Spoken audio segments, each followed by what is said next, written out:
come forth not to get you to believe anything. We see great diversity in that which you believe.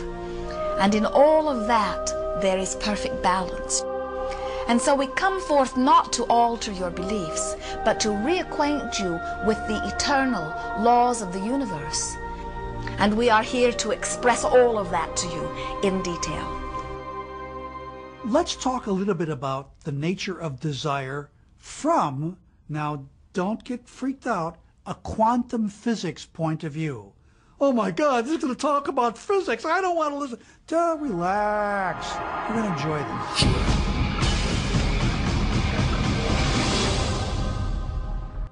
When we look around us, even at our own bodies, what we see is the tip of the iceberg. We could say the classical tip of an immense quantum mechanical iceberg.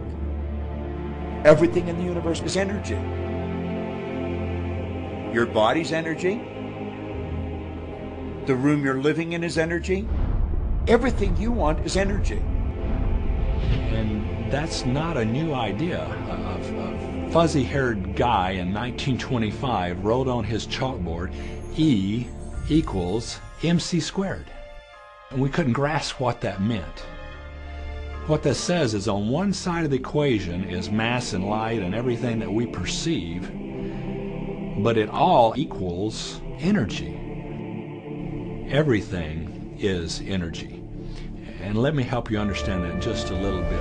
There's the universe, of course, and our galaxy, and our planet, and then individuals, and then inside of this body are organ systems, and then there's cells, and then there's molecules, and then there's atoms, and then there is energy. So there are a lot of levels to talk about something on, but when you get down to it, everything is energy. There's enough energy sitting in there, in one atom, to do amazing things, to possibly even open up the doorways to lighting an entire city. Think of this for a moment. Take your hand and look at it. Now your hand looks solid, but it's really not. If you put it under a proper microscope, you'd see a mass of energy vibrating. And so everything is made up of the exact same thing, whether it's your hand, whether it's the ocean, or whether it's a star. The colored paper with ink on it is not money. It's just energy. And so part of the illusion that we're living in is that, these things are solid. They're not solid. Neither is a piece of wood, neither is a rock. Get the proper microscope and go and look at a wall. That wall is not solid. That wall is a mass of energy and a very high speed of vibration. It feels solid because of the vibration, the rate at which the molecules are vibrating. Everything in the universe vibrates. In other words, everything moves. We live in an ocean of motion. You are vibrational beings in a vibrational universe. Many people are not yet ready to acknowledge that they are vibrational. They prefer to see themselves as blood and bone specimens that they see in the mirror. And we want to remind you that everything that you observe with your physical senses is vibrational interpretation. In other words, you hear because your ears translate vibration. You see because your eyes translate vibration. You smell because your nose translates vibration. Your fingertips are translating vibration.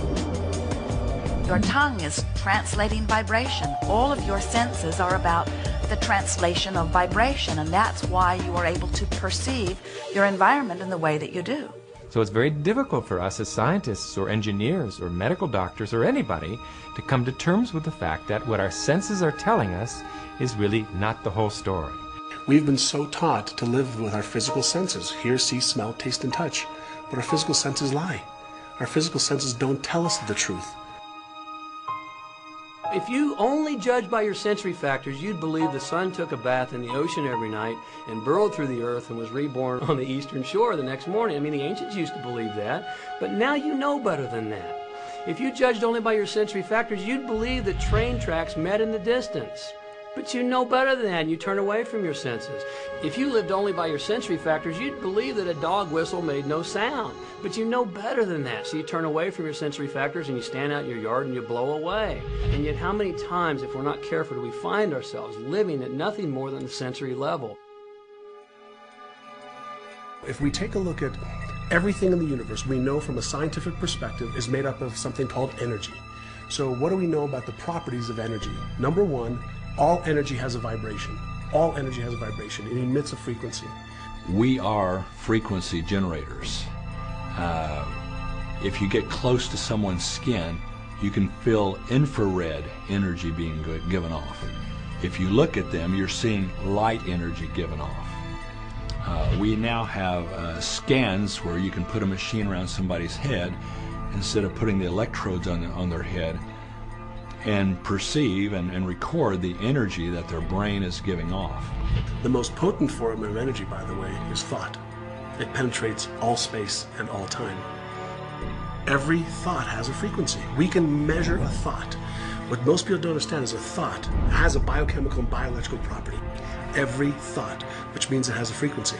And so if you're thinking that thought over and over and over again, or if you're imagining in your mind, okay, having that brand new car, having the money that you need, building that company, finding your soulmate, if you imagine what that looks like, you're emitting that frequency on a consistent basis. Our job as humans is to hold on to the thoughts of what we want, make it absolute clear in our minds what we want, and from that we start to invoke one of the greatest laws in the universe. You've probably been sitting there wondering, what is the secret? I'll tell you how I have come to understand it.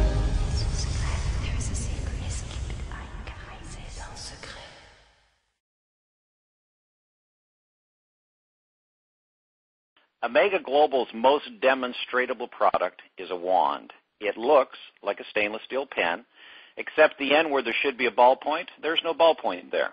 It's closed over. Inside of this device are crystals and minerals that have been infused with zero-point field energy for 21 days in an amized fusion chamber that takes and infuses zero-point field resonance into the crystals and minerals, and it shoots out the end of the wand for about 30 feet. You can't see it, but you can sure see the impact of it.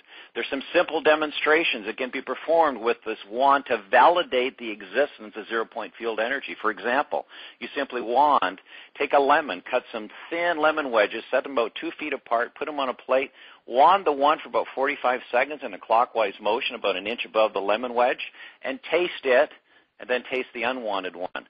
You will be in shock, as I was. What we have here is your business building partner. You're going to find you're going to want everything that you eat and everything that you drink, because the research shows it increases life force energy. And in addition to that, when you do it in public, you're going to have people ask you, what are you doing? And you get the opportunity to simply explain to them and demonstrate live right there in the restaurant what you're doing, and invite them onto calls just like this. That's why it's your business building partner. You have to have a wand. It never turns off. It doesn't have to be turned on. It never runs out of power. It'll last a lifetime. It is the best investment you could ever make.